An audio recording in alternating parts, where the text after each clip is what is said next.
اللہ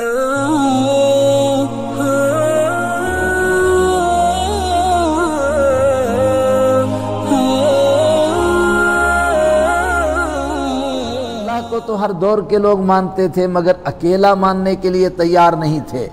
33 کروڑ والوں سے کہو یار چلو ایک کم کر دو، کوئی فرق نہیں ہے، 32 کروڑ 99,99,999 رکھ لو، ایک کم کر دو، مگر وہ اس کے لیے تیار نہیں۔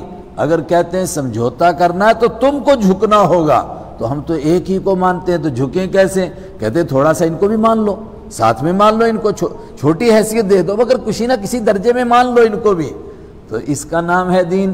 فرمایا اگر یہ جھک گئے تو پھر پیچھے کچھ بچے گا نہیں۔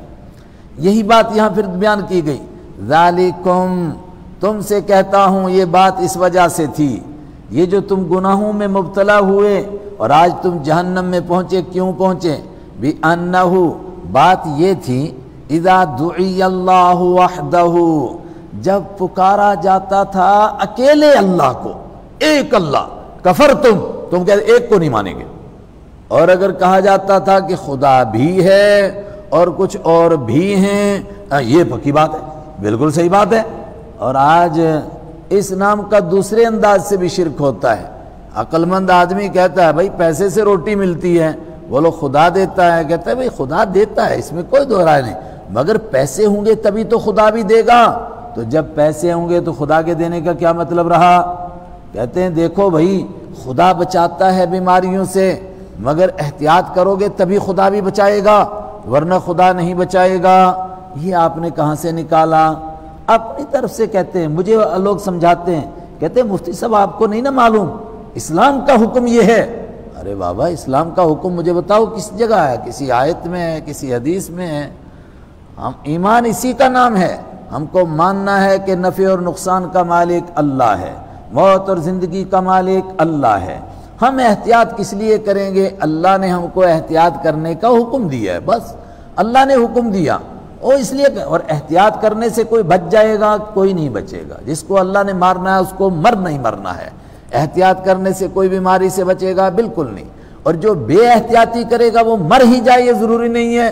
البتہ ہاں یہ کہیں گے کہ اس نے یہ نافرمانی کی، اس کو کہا تھا بھائی احتیاط کر۔ ایک گاؤں کا بندہ آیا، اونٹنی لے کر ساتھ آیا، آپ نے فرمایا اونٹنی کہاں چھوڑی؟ اس نے کہا اللہ کے بھروسے پر چھوڑ دی جنگل میں۔ فرمایا نہیں، جتنا کام تمہارا تھا اتنا کرنا چاہیے تھا تم کو۔ انہوں نے کہا کیا کرنا چاہیے تھا؟ کہا باندھ دینا تھا قلعے کے اوپر، اور اس کے بعد اللہ پر بھروسہ کرنا تھا۔ اس کا مطلب احتیاط اتنی ہی کرنی ہے جس سے دین کا حکم نہ ٹوٹ جائے، اور احتیاط کر کے کچھ گھروں میں چھپ کے نمازی چھوڑ دی، السلام علیکم، وہ پہلے ہی نہیں پڑھتے تھے بے نمازی، اب ان کو بہانہ مل گیا بہت اچھا، اور کچھ احتیاط کر کے ایک اس کونے میں کھڑا ہو گیا، اس کونے میں کھڑا ہو گیا۔ یار نہ تو کوئی ڈاکٹر کہہ رہا ہے یہ احتیاط کرنے کے لیے، تو آپ نے پیچھے چھوڑا ہی کیا؟ اللہ کے حبیب صلی اللہ علیہ وسلم نے فرمایا کہ صفوں کی درست کی، نماز کی درست کی، اور کچھ نہ کچھ تو کرو۔ تو یہ بھی ایک شرک ہے، یہ دوسرے انداز کا شرک ہے۔ آزر نے تراشا ہے بت نے اور